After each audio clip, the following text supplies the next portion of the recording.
Hello everyone, welcome to my UPSC. देखिए, जितने भी लोग यूपीएचईएससी एडवर्टाइजमेंट नंबर 51 का वेट कर रहे थे, अब उनके लिए एक अच्छी खबर है कि वैकेंसी आएगी। ये कैसे है? अभी रिसेंटली क्या है, यूपीएचईएससी ने एक बिड इनवाइट किया है जो कंपनी इस पूरे प्रोसेस को कंप्लीट करेगी, एग्जाम कंडक्ट करवाना या जो भी टेक्निकल रिक्वायरमेंट है इसकी, उसके लिए एक कंपनी हायर करते हैं ये लोग। तो उस कंपनी के लिए अभी एक बिड इन्होंने इशू किया है, तो सभी उसमें पार्टिसिपेट करेंगे, जो भी जितनी भी एग्जाम कंडक्ट करने वाली कंपनियां हैं प्राइवेट वगैरह। फिर उसमें से किसी एक को चूज कर लिया जाएगा बिड के प्रोसेस में। ये इसी मई में कंप्लीट हो जाएगा। मई का जो लास्ट वीक है ये अभी चल रहा है, उसी में कंप्लीट हो जाएगा 30 मई तक। उसके बाद फिर वैकेंसी आएगी। तो अगर ये सारा प्रोसेस होने में 1 महीना भी लगता है तो भी विद इन ए मंथ नई वैकेंसी आने की 100% पॉसिबिलिटी है। ज़्यादा से ज़्यादा आप इसमें 1.5 महीना मान के चलिए, लेकिन अब ये श्योर है कि एग्ज़ाम का वैकेंसी जल्दी ही आने वाली है, इसमें ज़्यादा डिले नहीं होगा।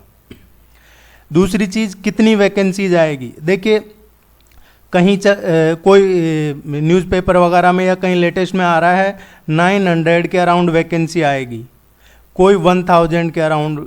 लेकिन आप जो प्रीवियस एडवर्टाइजमेंट था 50, उसमें देखोगे तो उसके टाइम पे जब वंदना त्रिपाठी थे उसमें यूपीएचईएससी में सेक्रेटरी, तो उन्होंने कहा था उस टाइम पे 4000 वैकेंसीज आएंगी। लेकिन 4000 की जगह वैकेंसीज कितनी आई थी? अप्रोक्सीमेट 2000, 2002, 2003 ऐसी वैकेंसीज थी कुछ। उन्होंने कहा था कि गवर्नमेंट इसको 2 पार्ट में निकालेगी। तो एक पार्ट में अगर 2000 निकाल दिए हैं तो अब ये जो दूसरा पार्ट है इसमें भी 2000 आनी चाहिए। तो हो सकता है कि 2000 वैकेंसियां फिर से आ जाए, लेकिन 2000 भी नहीं तो मेरा मानना है, और ऐसा होना भी चाहिए, कि मिनिमम 1500 वैकेंसीज तो आनी ही चाहिए। बाकी नोटिफिकेशन आएगा जब कंफर्म होगा। लेकिन जो बच्चे, जो एडवर्टाइजमेंट 50 का एग्ज़ाम हुआ था लास्ट ईयर अक्टूबर में, नवंबर में, उस टाइम पे जिनका पेपर अच्छा नहीं हुआ था वो लोग पूछ रहे थे कि रेगुलर पिछले 6 महीने से वो यही पूछ रहे हैं कि एडवर्टाइजमेंट 51 कब आएगा, नई वैकेंसी कब आएगी असिस्टेंट प्रोफेसर की। तो आप अगली बार ऐसा मत बन जाइएगा कि जब एडवर्टाइजमेंट 51 का एग्जाम कंप्लीट हो तो उसके बाद आप फिर से पूछने लगे कि 52 कब आएगा। इसलिए यही राइट टाइम है, विदाउट एनी डिले, बिना नोटिफिकेशन का वेट किए आप अभी प्रिपरेशन शुरू कर दीजिए। ये कंफर्म हो गया है, गवर्नमेंट ने बिड निकाला है, तो कंफर्म है कि वैकेंसी आएगी। और भी कोई डाउट है आपके? इसका अभी फॉर्मली शुरू कर रहे हैं आज से। आप चैनल को सब्सक्राइब कर लीजिएगा अगर जिन्होंने चैनल सब्सक्राइब नहीं किया है। लास्ट टाइम भी लगभग 50+ टेस्ट करवाए थे, और देखिए, अगर आपने कुछ भी नहीं पढ़ा है और सिर्फ ये टेस्ट भी फॉलो करते हैं और शुरुआत कर रहे हैं, तो भी आपको 20+ स्कोर इजीली मिल जाएगा। थोड़ा सा एफर्ट आप अपनी तरफ से लगाते हैं, टेस्ट सीरीज वगैरह ज्वाइन करके, तो 25 तक भी आप पहुंच सकते हैं। बाकी 20 तो यहाँ पे आप रेगुलर भी बने रहेंगे तो भी 20 इजीली हो जाएगा। पिछले 2 बार से टेस्ट सीरीज करवाई है तो ये आइडिया हो गया है पेपर में। और आपकी कोई क्वेरी है तो आप जरूर कमेंट सेक्शन में पूछ लीजिएगा। पिछले बार के अगर टेस्ट देखने हैं, आप चैनल पे सारे टेस्ट अवेलेबल है, आप देख सकते हैं। 50+ टेस्ट अवेलेबल है। आप चैनल पे नीचे चैनल का नेम है माय यूपीएससी, उस पर क्लिक करके और जो लिस्ट है, प्लेलिस्ट, उसमें चेक करेंगे तो आपको मिल जाएंगे सारे टेस्ट। ये पहला टेस्ट है, लेट्स बिगिन। कौन से द्वीप 8 डिग्री चैनल द्वारा एक दूसरे को अलग किए जाते हैं? देखिए, टेस्ट सीरीज हिंदी और इंग्लिश दोनों में करवाई जाएगी, जनरल स्टडीज और ऑप्शनल वगैरह की, तो आप इसको कंटिन्यू देखते रहिएगा। 8 डिग्री चैनल द्वारा कौन से द्वीप अलग किए जाते हैं? अंडमान और निकोबार। अंडमान और निकोबार है, ये 10 डिग्री सेपरेट करता है, 10 डिग्री चैनल सेपरेट करता है अंडमान और निकोबार को। लक्षद्वीप और मिनिकॉय, लक्षद्वीप और मिनिकॉय है ये 9 डिग्री चैनल इनको सेपरेट करता है। मिनिकॉय और मालदीव, मिनिकॉय और जो मालदीव है वो 8 डिग्री इनको सेपरेट करता है। सो इस क्वेश्चन का करेक्ट आंसर होगा मिनिकॉय और मालदीव। ये आप तीनों जरूर ध्यान में रखिएगा, ये वही क्वेश्चन आएंगे जो चर्चा में है या जो आपकी एग्जाम का टू द पॉइंट पैटर्न है। सी इसका करेक्ट आंसर होगा। नेक्स्ट क्वेश्चन है E2025 पहल किससे संबंधित है? E2025 पहल किससे संबंधित है? ये जो पहल है ये अभी शुरू की है WHO ने। ये क्वेश्चन किसी भी तरीके से पूछा जा सकता है, इसलिए मैं आपको डिटेल में बता रहा हूँ। WHO वर्ल्ड हेल्थ ऑर्गेनाइजेशन जो विश्व स्वास्थ्य संगठन है उसने ये पहल शुरू की है और इसमें 25 कंट्रीज को चूज किया है। 25 कंट्रीज इसमें चयन किए हैं और वो किसके लिए किए हैं? इन 25 देशों में मलेरिया के संक्रमण को रोकने के लिए पहल शुरू की है अभी। मलेरिया, बी इसका करेक्ट आंसर आएगा।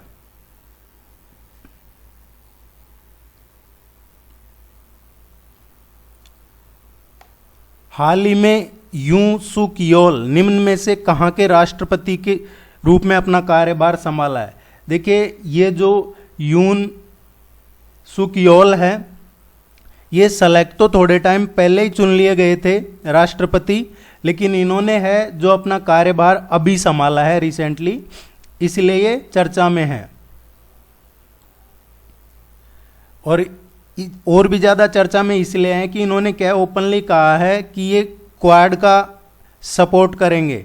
जो क्वाड है, क्वाड में कौन है? USA है, जापान है, इंडिया है, ऑस्ट्रेलिया है। इस पे भी आगे क्वेश्चन करवा देंगे और इस पे क्वेश्चन आ सकते हैं, ये आप जरूर ध्यान रखिएगा। इन्होंने ओपनली कहा है कि वो क्वाड का सपोर्ट करेंगे। ये कहाँ के राष्ट्रपति हैं? ये इन्होंने अभी दक्षिण अफ्रीका के राष्ट्रपति थोड़े टाइम पहले चुन लिए थे, लेकिन अभी इन्होंने ज्वाइन किया है।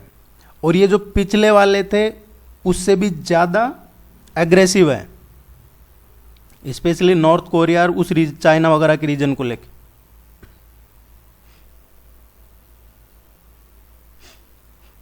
पृथ्वी दिवस, अर्थ डे, अर्थ डे पृथ्वी दिवस के संबंध में निम्नलिखित में से कौन सा कथन असत्य है? देखिए पिछले बार मैं जब भी आपको कोई टेस्ट सीरीज वगैरह करवाता हूं तो ये जरूर हमेशा बोलता हूं क्वेश्चन को अच्छे से पढ़ना है। बहुत सारे बच्चे क्वेश्चन को सही नहीं पढ़ के गलत करके आते हैं, ये होता है, सभी के साथ होता है, इसलिए क्वेश्चन को अच्छे से पढ़ना है। इसमें पूछा है गलत कौन सा है, इनकरेक्ट कौन सा है?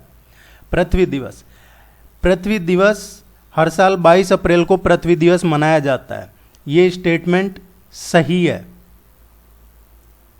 पृथ्वी दिवस हर साल 22 अप्रैल को मनाया जाता है। आपके एक क्वेश्चन डे पे भी पूछा जाता है, दिवस पे, चाहे वो अंतर्राष्ट्रीय कोई सा भी दिवस हो या फिर कोई एनवायरनमेंट से रिलेटेड डे हो, तो ये करवाएंगे आगे टेस्ट में। बाकी आप ये जरूर यहाँ पे क्वेश्चन आया तो ध्यान रखिएगा, 22 अप्रैल को पृथ्वी दिवस मनाया जाता है। इसे पहली बार 1970 में मनाया गया था, 1970 में इसे फर्स्ट टाइम मनाया गया था। ये स्टेटमेंट भी करेक्ट है। इसका मकसद जो अर्थ डे है उसका मकसद क्या, पर्पज इसका पर्यावरण संरक्षण के प्रति लोगों को अवेयर बनाना है, ये सही है। एनवायरनमेंट के प्रति अवेयर करना है। इस साल इस दिवस की थीम, अभी ये जो इसकी थीम है रिस्टोर आवर अर्थ है, रिस्टोर आवर अर्थ, ये इसकी थीम नहीं है, ये इनकरेक्ट स्टेटमेंट है। इसकी जगह इसकी थीम क्या है? Invest in our planet, invest in our planet, ये ध्यान रखिएगा। इसका डी इसका सही आंसर है क्योंकि डी इनकरेक्ट स्टेटमेंट है।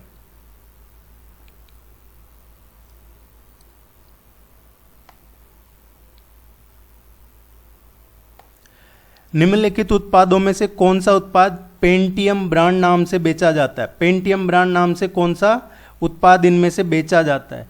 देखिए ये काफी फेमस है, पेंटियम माइक्रो प्रोसेसर, डी इसका करेक्ट आंसर है।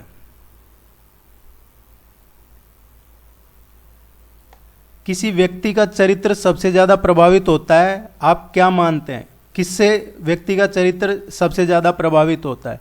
देखिए, किसी का चरित्र सबसे ज़्यादा प्रभावित होता है तो वो होता है पारिवारिक परिवेश से।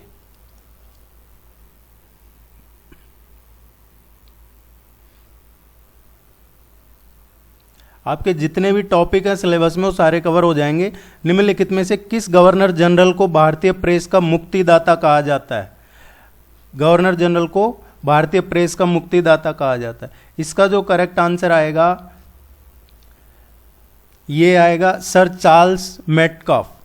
ये भारत के गवर्नर जनरल रहे थे। कब? ये रहे थे 1835 से और 1936 के बीच में।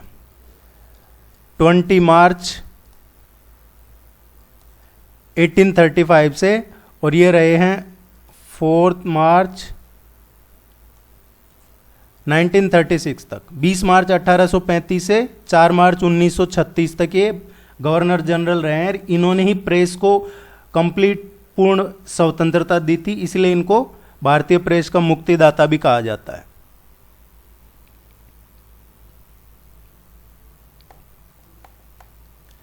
संविधान के निम्नलिखित अनुच्छेदों पर ध्यान दीजिए और इनका मिलान सही करना है, कौन सा सही है।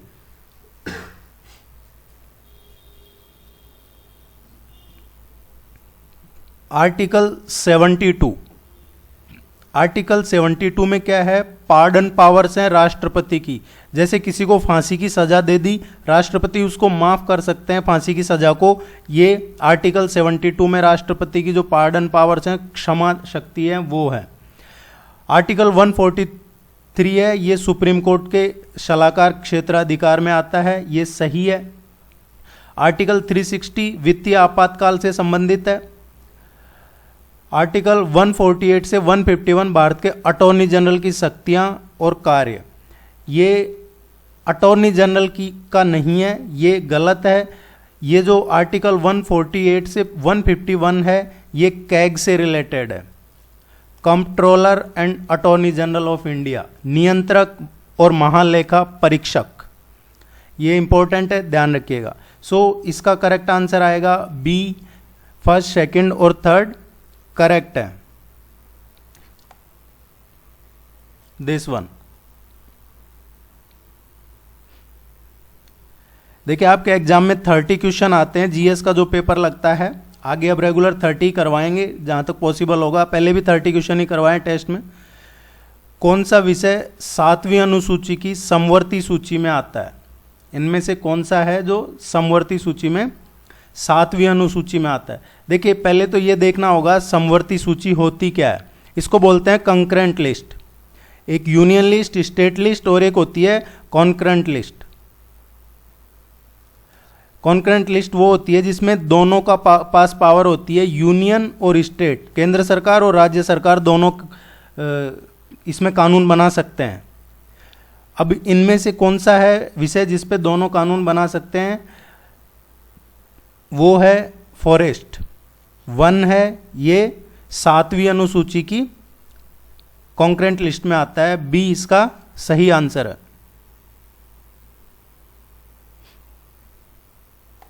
हाल ही में निम्नलिखित में से किस राज्य ने कैदियों के लिए एक जीवहाला योजना शुरू की है? देखिए, ये अभी रिसेंटली कैदियों के लिए जो जीवहाला योजना शुरू की है, ये इसमें क्या होगा इस स्कीम के में कि जो भी जेल में बंद हैं उनके लिए 50,000 का एक क्रेडिट दिया है, लोन जैसा कर्ज। वो उससे क्या है कि उनके जो फैमिली मेंबर्स हैं उनके इलाज के लिए या बच्चों के एजुकेशन के लिए या कानूनी हेल्प के लिए उसको यूज में ले सकते हैं। और इसके लिए कोई गारंटी की ज़रूरत नहीं है, बिना गारंटी के 50,000 का ये क्रेडिट या लोन कर्ज दिया जाएगा। ये महाराष्ट्र गवर्नमेंट, इसके टोटल जो 60 डिस्ट्रिक्ट्स हैं महाराष्ट्र के, 60 जेल हैं, उनमें लागू किया जाएगा। ये इस तरह की पहली स्कीम है देश में, ऐसी पहले कोई स्कीम नहीं आई थी, ये पहली स्कीम है। नेक्स्ट, लॉर्ड रिपन ने हंटर आयोग का गठन किस लिए किया था? लॉर्ड रिपन ने हंटर आयोग का गठन किस लिए किया था? देखिए, हंटर आयोग का गठन किया था एजुकेशन रिफॉर्म्स के लिए, भारत में शिक्षा में सुधार के लिए लॉर्ड रिपन ने ये गठन किया था। अब ये किया कब था? ये 3 फरवरी 1882 को 3 फरवरी 1882 को किया था। और ये किसकी, इसके अध्यक्ष कौन थे जो एक कमीशन का गठन किया था? उसके अध्यक्ष थे विलियम हंटर इसके अध्यक्ष थे। इनकी अध्यक्षता में शिक्षा आयोग का गठन किया था।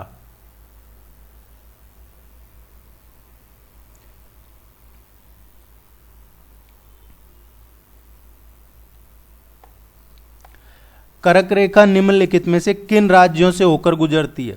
देखिए, ये कर्क रेखा, मकर रेखा, इक्वेटर, ये आप जरूर पढ़ लीजिएगा, मैप की हेल्प लेके पढ़ लीजिएगा, बिना मैप के मत पढ़िएगा। कर्क रेखा ये है 23.5 डिग्री, इसके बारे में बात हो रही है। तो ये भारत में कहाँ से गुजरती है? कर्क रेखा जो है ट्रॉपिक ऑफ कैंसर बोलते हैं इसको, ट्रॉपिक ऑफ कैंसर। ये जो इंडिया में है ये निकलती है गुजरात, राजस्थान, देन मध्य प्रदेश के बाद Chhattisgarh, then Chhattisgarh Jharkhand, West Bengal, then West Bengal फिर त्रिपुरा और फिर मिजोरम। तो ये टोटल 8 स्टेट से निकलती है भारत में। कर्क रेखा भारत में 8 राज्यों से होकर निकलती है। इसको उत्तरी कटिबंध भी बोलते हैं, कई बार कंफ्यूज हो जाते हो आप, उत्तरी कटिबंध बोलते हैं इसको। राजस्थान, मध्य प्रदेश, छत्तीसगढ़, पश्चिम बंगाल, ये सारे ही स्टेट्स हैं, राज्य, इनसे कर्क रेखा गुजरती है। आप त्रिपुरा और मिजोरम में कंफ्यूज मत हो जाना। डी इसका करेक्ट आंसर है।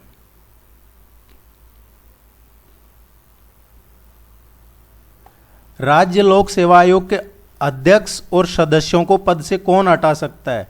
देखिए, ये बात हो रही है स्टेट पीएससी की। जो स्टेट पब्लिक सर्विस कमीशन है उसके जो चेयरमैन है या उसके जो मेंबर हैं उनको कौन हटा सकता है? देखिए, जो इनके चेयरमैन या मेंबर हैं उनका अपॉइंटमेंट कौन करता है? इनका जो अपॉइंटमेंट है, अपॉइंटमेंट करते हैं वो गवर्नर करते हैं, राज्यपाल। लेकिन इनको हटा कौन सकता है? प्रेसिडेंट, राष्ट्रपति इनको हटा सकते हैं, राज्यपाल नहीं हटा सकते। सी इसका करेक्ट आंसर आएगा। हटाने का अधिकार प्रेसिडेंट के पास है। दिल्ली को एनसीटी, राष्ट्रीय राजधानी प्रदेश, संविधान के किस संशोधन से बनाया गया था? देखिए, ये क्वेश्चन इस तरीके का पूछा जा सकता है क्योंकि अभी शायद अशोक सक्सेना, विनीत सक्सेना है जिनको एमसीडी का, जो तीनों एमसीडी को मर्ज करके और अभी क्या किया है, तीनों एमसीडी की जगह एक एमसीडी कर दिया है दिल्ली में, और अब उसके एक ही अधिकारी को अपॉइंट किया है इसके लिए। एक तो ये ध्यान रखना है कि वो अधिकारी कौन है, उनका क्या नाम है। दूसरा, अभी दिल्ली के नए लेफ्टिनेंट गवर्नर भी बन गए हैं, एलजी लेफ्टिनेंट गवर्नर कौन बने हैं, और इसीलिए ये चर्चा में है। दिल्ली का क्वेश्चन पूछा जा सकता है आपके एग्जाम में, इंपॉर्टेंट है, इसके बारे में आप भी पढ़िएगा, आगे और क्वेश्चन करवा देंगे। इसको जो संशोधन हुआ था कॉन्स्टिट्यूशन में वो 69th कॉन्स्टिट्यूशन अमेंडमेंट था, जिससे दिल्ली को एनसीटी बनाया था, राष्ट्रीय राजधानी प्रदेश। और इसकी स्थापना कब हुई थी एनसीटी की? इसकी एनसीटी की स्थापना हुई थी 1 फरवरी 1992 को।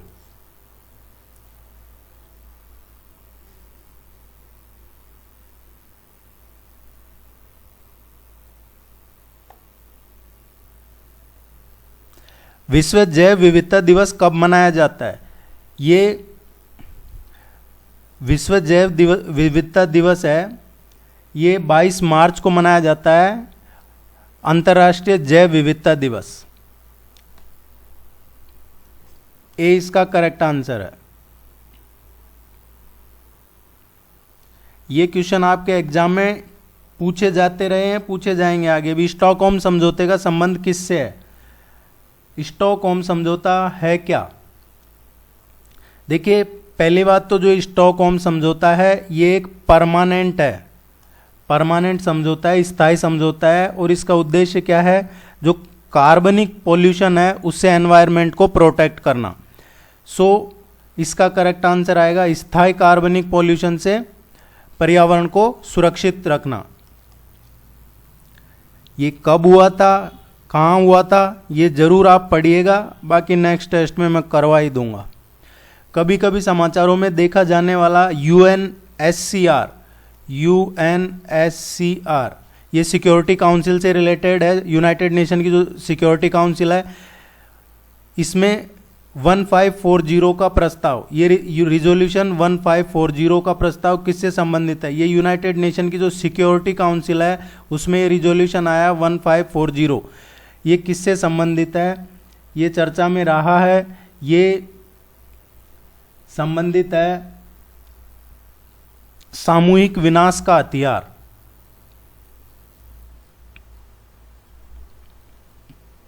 या फिर आप यूं समझिए, ऑप्शन में अगर ये नहीं आता है तो ये टेररिज्म से रिलेटेड है।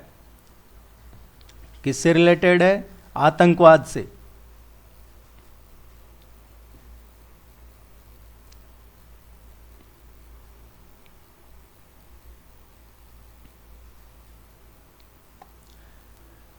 भारत का पहला अंतर्राष्ट्रीय वित्तीय सेवा केंद्र निम्नलिखित में से कहाँ स्थापित किया गया है? पहला अंतर्राष्ट्रीय वित्तीय सेवा केंद्र। इस तरीके के क्वेश्चन पूछे जाते हैं, जो कोई नई और सही चीज़ आती है उससे पूछ लिया जाता है एग्जाम में। अभी रिसेंटली अंतर्राष्ट्रीय वित्तीय सेवा केंद्र, देखिए ये इंटरनेशनल सेवा केंद्र है और ये किसके लिए बनाया है? ये जो पॉलिसी बीमा है, LIC बीमा क्षेत्र में कुशल प्रतिभाएं उपलब्ध कराने के लिए अभी रिसेंटली राष्ट्रीय बीमा अकादमी के साथ ये समझौता किया है। और ये एक्चुअली क्या है कि ये पार्लियामेंट में पास हो गया था 2019 में। ये बिल भारत में जो पार्लियामेंट है, संसद, उसमें ये अंतर्राष्ट्रीय वित्तीय सेवा केंद्र प्राधिकरण अधिनियम 2019 पारित किया था। इसी के तहत भारत का पहला जो अंतर्राष्ट्रीय वित्तीय सेवा केंद्र है ये गांधीनगर में बनाया जा रहा है, गांधीनगर, गुजरात में।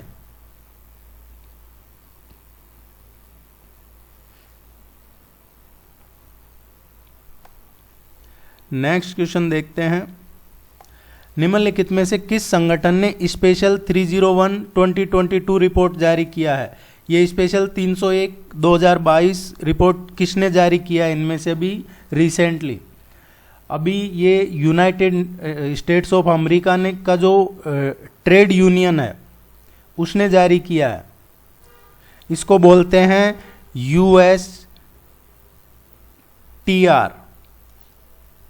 USTR ने ये जो इंटेलेक्चुअल प्रॉपर्टी है उसकी सुरक्षा को लेके, जो बौद्धिक संपदा सुरक्षा है उसकी, ये क्या है, हर साल एनुअल रिपोर्ट जारी करता है। इस बार जो रिपोर्ट जारी की है वो ये स्पेशल रिपोर्ट जारी की है।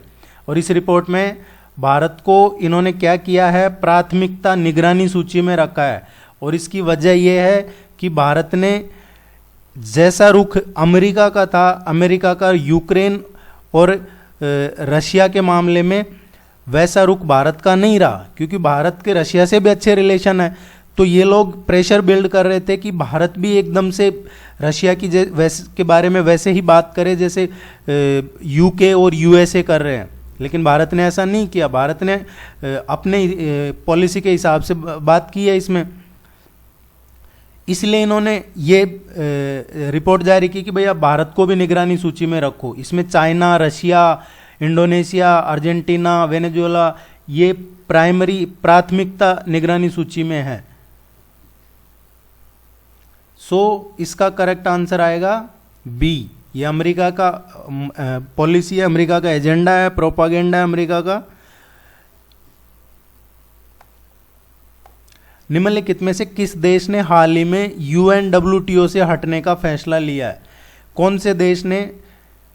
देखिए, आपने सुना होगा यूनाइटेड नेशन की जो ह्यूमन राइट्स काउंसिल है उससे रशिया को निकाल दिया।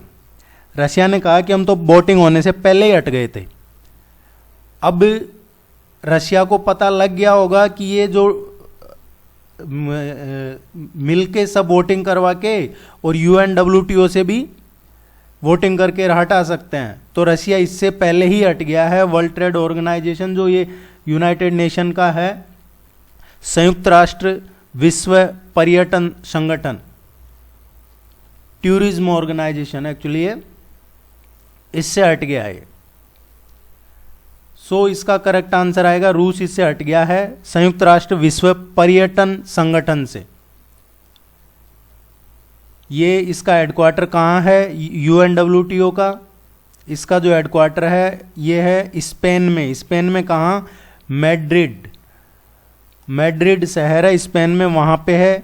इसकी स्थापना कब हुई थी यूनाइटेड नेशन WTO की? 1975 में हुई थी इसकी स्थापना।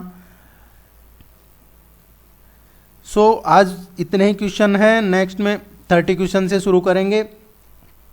आपको बताना भी था कि आप अभी प्रिपरेशन शुरू कर दीजिए आपकी, वेट मत कीजिए वैकेंसी का। गवर्नमेंट ने बिड इशू कर दी है एजेंसी के लिए, तो विद इन ए मंथ और 1-1.5 महीने में आपका नोटिफिकेशन आ जाएगा।